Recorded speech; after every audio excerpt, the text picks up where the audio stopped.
with Malcolm Marx, so that was good. Yeah, it's a big loss, Malcolm Marx, world class, probably one of the best woodcutters in the world, and very sad for him, very sad for his family, and but once again, injuries are part of the game. As coaching staff, we always prepare, and probably about 3 to 4 options that we've got in that position, and you can't ask for any better guy like Bongi Mona, one of our leaders, world class is our captain, and we know he's got what it takes, even though it's sad to lose Malcolm Marx, it would be nice to have him, but once again, also a guy like Dion Fori, we knew when we came to the World Cup is our third option, and I think the excitement in our team, in our squad, the energy levels behind the plans we've got, and yeah, even though we said, but we're excited and looking forward to seeing the other guys what they can also offer for us. Sorry, just 1 second. Translate the Australian music. We'll move it before Gobus, if I can touch on your game and what you expect of the game tomorrow, how do you prepare different for a game like this, which is supposedly against Minnows, or is it like every other game that you prepare for?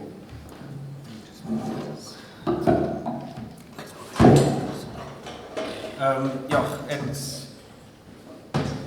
still a rugby game, it's still a World Cup, so you cannot prepare any different to what you will prepare for any other team. You have to focus on things you have to rectify, especially in the games going forward as well. So for us this week it was the same. It's tough, it's hard training. We have to get the miles in the legs and fix the little things we did wrong in the first game. And then with them coming or playing Romania, we don't expect anything less than a huge challenge. They're prideful, is that a word? They're a prideful country. They're going to come out guns firing, backs to the wall. So we know it's going to be tough and it's going to be physical, and that's what we expect. Last one for me. I'm trying to find a South African player that's ever played in Bordeaux. Have you ever played there? I've played against Bordeaux, yeah. There's a few Saffers I know that played here, but yeah, I've played here. So how's that compared to Marseille? Give us an idea of the atmosphere that you get here compared to Marseille.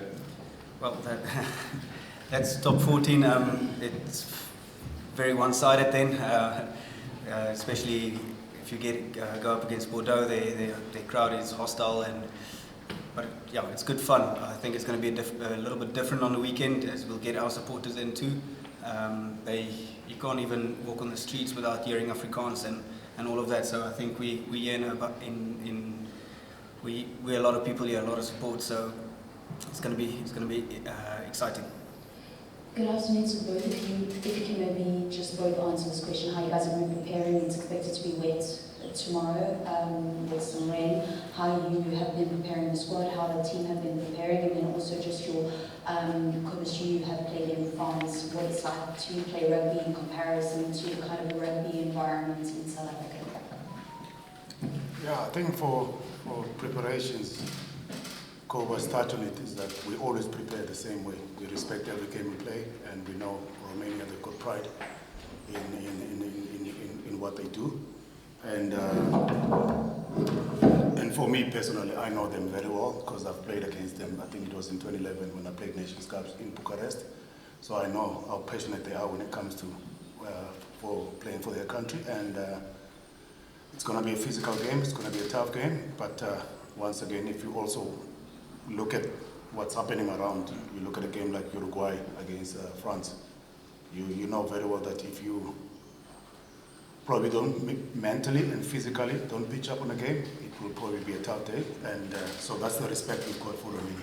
We know they're gonna come very hard against us. And but once again, like Kova's touch on it again, the way we prepare for test matches, irrespective of who you're playing against, we always give respect to the opposition, and we know it's going to be a tough game. We're going to have to be at our best to be able to perform. And regarding the conditions, I think you were not in Toulon. If you were in Toulon, you could have seen how we were training. We prepared for wet conditions, so we had a lot of buckets with water and soap. So I think our players will be well prepared for the conditions, more especially playing at 3 o'clock. So we know it's going to be hot, very humid. But I think we've done everything in our past to make sure we're ready for the game. What was the second part of the question? Sorry. Just really, just making a comparison of the rugby culture in France as opposed to South Africa. Yeah, I'll compare it to probably my club. The French is a very emotional-driven culture for me, which is a good thing, I think, for them. They get up for the huge games, and if I say they get up, they are buzzing. They are really up for it, and they beat teams with emotion and just confidence they get from that. Where I think we're a very solution-based team, solution-based culture, that we have a plan and then we stick to it, and if something goes wrong, we get together, we talk about it, we find out what's happening and how to fix it. Thank you. Coach, you spoke about expecting Romania. In the last couple of weeks, you had challenges in terms of personnel, players getting injured. How difficult has it been, not to focus, not necessarily focus, but there's the big game next week as well, and in terms of having to have your best 23 available for that. How big a challenge has it been this week to just focus on this game? I think for us, like I said earlier on, every game we play, it's always a big challenge. And I know a lot of people, they always try to focus too far ahead of themselves. And for us as a team, I think the energy this week was invested on Romania, and after the game, and the nice thing is that we're playing an early kickoff, which is 3 o'clock. That means it will give us extra few hours.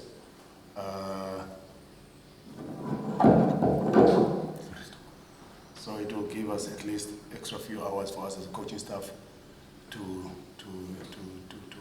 go to Ireland. But at the moment, I don't think Ireland is in our heads. We just want to make sure that we do everything in our powers to win the game against Romania. It's gonna be tough. It's gonna be tough. Like I said earlier on again, you also can learn from other people. If you look at the other games on the other side. And I think also the key thing is that we have to make sure that we play according to our standards, and irrespective of who we're playing against on the day. And I think also the discipline will be key. I think that's going to be probably one of the biggest challenges because of, as you can see, the last game we played, we only considered 7 penalties, which is a good record. So I think the plan for us, yes, while we're still trying to apply pressure and be physical in the game, also we want to be on a good side when it comes to the ref. Hi, first of all, sorry for my English. No problem, we're the same. For the coach. There are white tissue around the field. Your training seems so secret. Why is that so important to keep your training sessions really secret, like nobody can see it around? Why is that so important? It's World Cup. Playing World Cup. So it's the biggest tournament you can ever be part of. And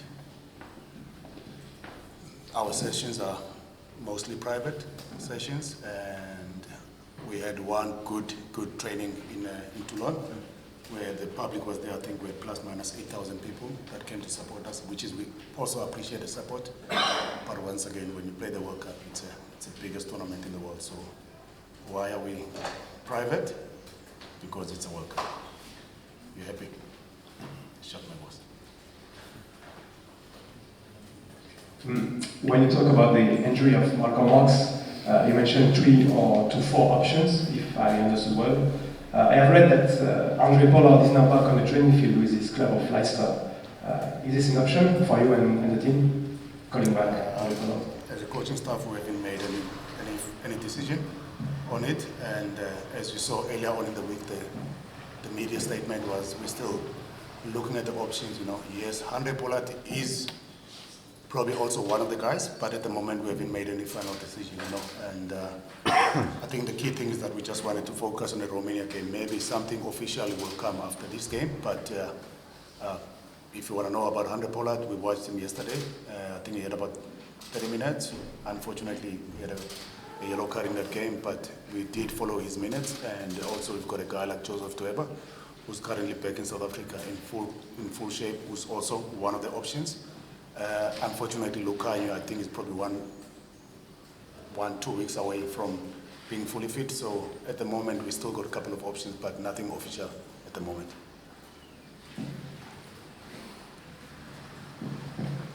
Coach, can you give us an update on Evan Etzebeth, please? Yeah, actually, Evan is actually, last week, we also as coaching staff were surprised, like he was going full out in all the training sessions. I think at the moment he was probably 5 to 4 days being fully fit, and currently was busy today in the gym. And last week he did probably 1 or 2 full sessions with the team, and it's a matter of just management when it comes to him. I don't think it's a massive injury. It's a matter of just to manage him. But once again, he's probably a few days away from being fully fit. Happy? Everyone? Cool. Thank you. Down, go. Thank you, everyone. Have a good day.